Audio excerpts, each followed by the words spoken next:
su'aluh lil Mustafa fahadha lahu salasu darajat. Hadirin rahimakumullah, kitab Ikhya menjelaskan tentang masih kadar kekayaan yang akhirnya kita diharamkan untuk meminta. Yang sebelumnya untuk menjembatani saja bahwa hukum meminta itu hukum asalnya adalah haram. Sebab elatnya pertama, di dalam meminta itu ada syakwa li ghairillah, kita mengadukan Allah. Terus kedua, idlal, ada menghinakan diri sendiri dalam kita meminta. Ketiga, itu ada infak an idail mas'ul, itu tidak lepas daripada kita membuat sakit orang yang diminta. Itu alasan kenapa meminta itu hukum asalnya adalah haram. Lah terus meminta itu diperbolehkan dalam dua tempat saja. Pertama, karena udah sifatnya darurat. Kalau kita tidak minta baju, kita kemana-mana telanjang, ya udah kita boleh minta baju. Atau kita kalau tidak makan, ya udah kita nggak bisa jalan, ya udah modar. Ya udah kita boleh meminta. Yang kedua itu soal minal asdiqo wal ikhwan. Kita mintanya sama teman yang akrab, yang tahu dohir batinnya apanya, ya udah nggak apa-apa. Itu hanya di dua tempat saja kita diperbolehkan meminta. Tapi kalau di luar itu haram. Nah, lalu kadar kita itu apa punya yang akhirnya kita diharamkan meminta itu gimana? Lah itu tentu sesuatu yang sulit.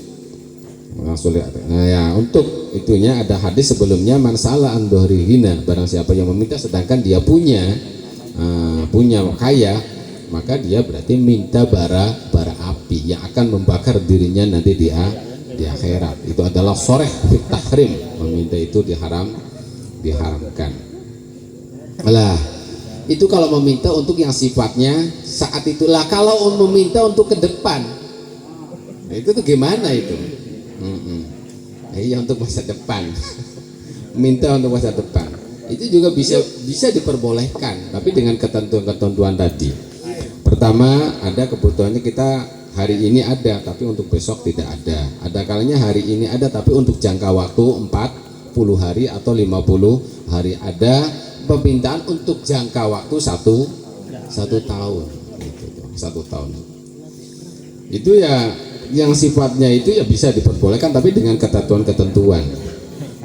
Lah, gimana kalau kitanya udah ada, umpamanya kekuatan iman kita, sebab kekuatan orang itu ada yang barasanya itu tenang hidup itu kalau udah ada resiko satu tahun baru tenang gitu.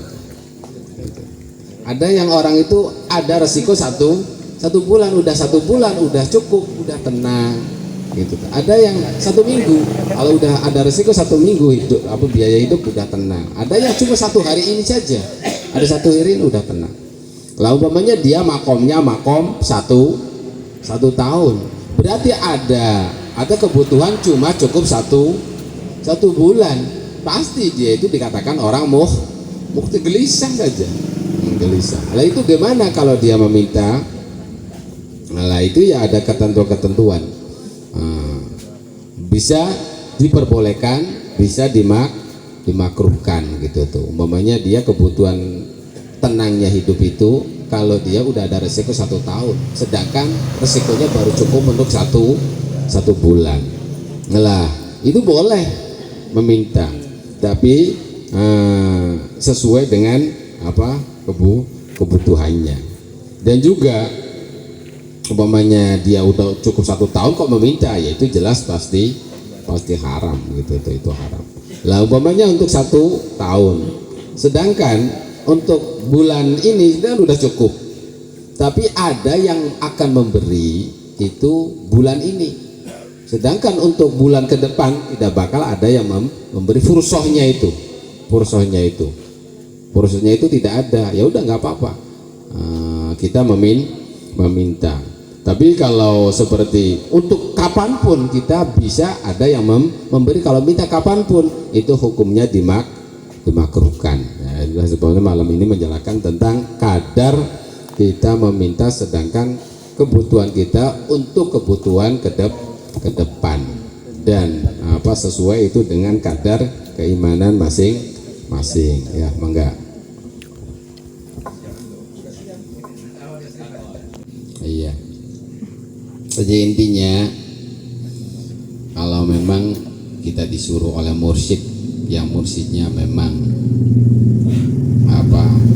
sesuai dengan ketentuan mursyid ya tidak masalah, dan secara kajian pun ya bisa dibenarkan. Taruhlah salah satu penyebab diharamkannya soal apa? Idlalun nafs, menghinakan dirinya. Kalau umpamanya mursyid punya seorang murid yang merasa azizun nafas, dirinya merasa tinggi, gagah. Lah, salah satu memang metode untuk menghinakan dirinya suruh minta-minta di pasar, di terminal. Aduh, itu kan berat melawan nafsu saya, itu gengsi banget. Saya biasanya memberi, ini suruh minta-minta. Ya karena memang tujuannya supaya dia jangan merasa dirinya orang mulia dengan dia dengan idlalun nafsi, dan itu sesuatu yang sangat berat memang gitu tuh. Kebalikannya ya memang salah satu metode dalam hal itu seperti itu dalam thariqat itu. Dia merasa tinggi, ya udah berarti harus dihinakan dengan diperintah supaya ngemis-ngemis. Lah kita mah orang yang tidak bakalan disuruh ngemis-ngemis, orang yang suka ngemis-ngemis mursyid itu tidak bakalan gitu tuh.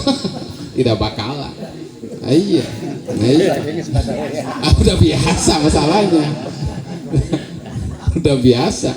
Justru orang yang dia umpamanya saya suruh ngemis dikasih 1 juta saya tidak mau.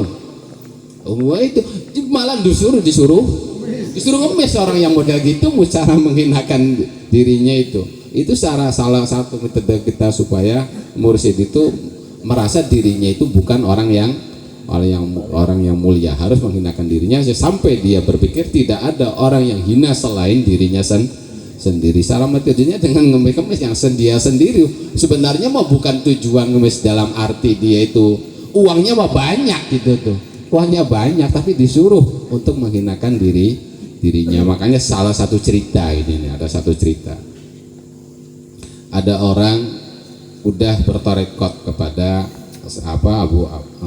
Abu Yazid Al-Bastami, udah puluhan tahun gak usul itu. Udah puluhan tahun gak usul, wiridan malam ya dijalankan apa.